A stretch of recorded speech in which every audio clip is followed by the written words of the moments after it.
We're diving into something that genuinely caught my attention. Austin Rivers made some comments about Draymond Green's career, and Draymond came back at him hard. Now here's the thing, a lot of people actually share Austin's perspective on this. The question is whether Draymond wants to hear it or not. Think about it. Draymond Green landed in arguably the most perfect situation a player of his style could ever ask for. Playing alongside Steph Curry and Klay Thompson didn't just give him championships, it gave him a platform to showcase everything he brings to the game. His screening, his playmaking as a point forward, his defensive versatility, all of it thrived in that Golden State system in a way that might not have translated anywhere else. And that platform is likely what punches his ticket to the Hall of Fame. Beyond that, it opened doors that simply may not have existed otherwise. USA basketball, all-star selections, opportunities that are hard to come by when you're not surrounded by two of the greatest shooters in NBA history. So when Austin Rivers spoke on this, the real question is, was he throwing shade, or was he just being honest? Because from where I'm standing, it didn't read like a dig. It read like an observation most of us have already made. Let's get into exactly what was said and break it down. On there, guys, back with another one, and I want to talk about this video. It caught my attention. Austin Rivers, now Draymond Green, coming at him really. As much as he's done for me in basketball, part of me feels like he held me back, held back what I could have truly become. From the moment KD arrived in 2016, I haven't had a single play drawn up for me in our playbook, not one. Since 2016, nothing designed specifically for me. But if you're going to take one grievance and let it overshadow everything else, all the wins, all the growth, all the good, then that says something about you as a person. That's not a basketball problem, that's a character problem. It says more about who you are than it does about Steve Kerr or anyone else in that situation. You have to be able to take the good with the bad. Can he be right in both cases that he wasn't featured at all? But, I mean, how do you feature Draymond Green if feature him doing what? I don't know. Feature him doing what? I'm trying to be fair to the context of. Feature him doing what exactly? I'm genuinely trying to be fair to the full context here, but it's a tough case to make. And that's what makes this so surprising, because Draymond is widely respected for his basketball intelligence. That's one of the cornerstones of his game. His IQ, his reading of situations, his ability to process the game at a level most players simply can't. So to hear him frame things this way is honestly baffling. Because think about what Golden State actually gave him. They took a chance on him. Steve Kerr put him at the center of that offense as a point forward, gave him freedom, gave him a voice, gave him room to be the emotional engine of that team. The outbursts, the intensity, the leadership, Kerr let Draymond be exactly who he was. That's not hindering someone, that's building a system around them. And here's the part that's hard to ignore. Draymond has never been an offensive scorer. Defenses leave him open for a reason. Nobody game plans to stop Draymond from putting the ball in the basket. But because of that sky-high basketball IQ, he turned that into an advantage, becoming a free-flowing screener for Steph and Klay, a defensive enforcer, a playmaker without the ball. That's a craft.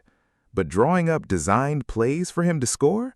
The opposing teams would have actually preferred that over Steph, Klay, or KD getting a shot. So where exactly was the hindrance?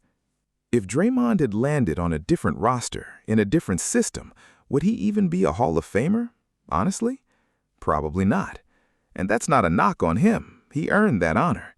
But the very person he's crediting with holding him back is likely the reason that honor exists in the first place. That contradiction is hard to look past. Is the guy you're saying hindered you?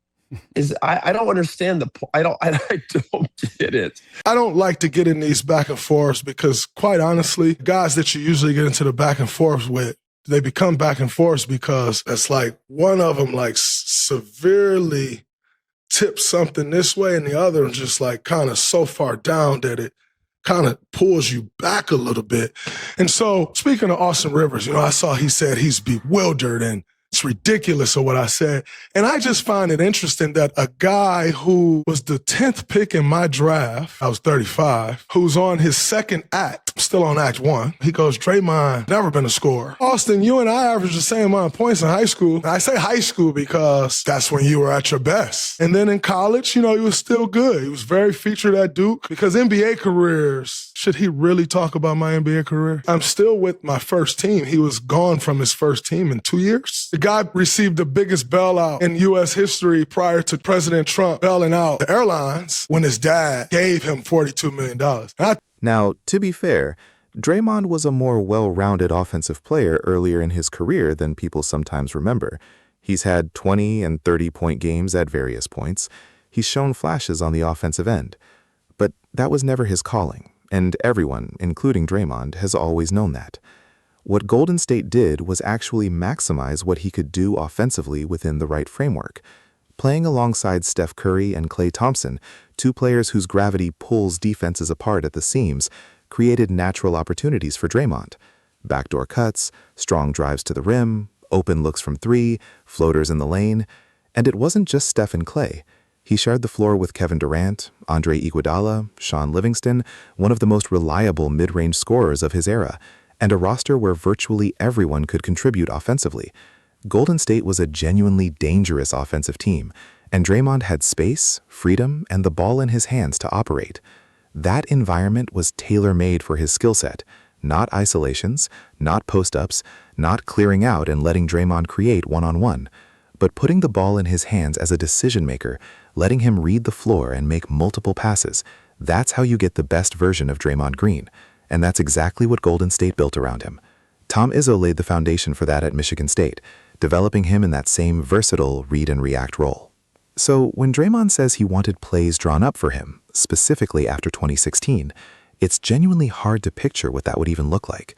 Given his role, his ball-handling responsibilities, and the offensive limitations that have always been part of his game, designing plays to get him a bucket just doesn't fit the picture.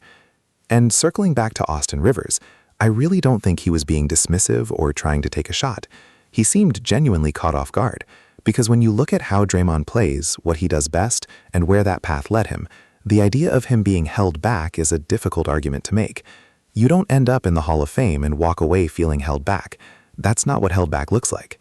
Now, could Steve Kerr be criticized for limiting certain players? Sure. You could make that case for Jonathan Kuminga, James Wiseman, even Jason Tatum during his time with the USA national team. Those are fair conversations. But Draymond Green, that's one case where from the outside looking in, it's hard to see anything other than a system that brought out the absolute best in him. Draymond is there every day. He knows what he worked on. He knows what he feels he never got to show. And that's valid on a personal level. But strictly from a basketball standpoint, watching the game, evaluating the career, it's tough to look at that resume and call it anything less than a perfect fit. Let me know what you think in the comments. And if you enjoyed this breakdown, make sure you like, share, and subscribe. Until next time.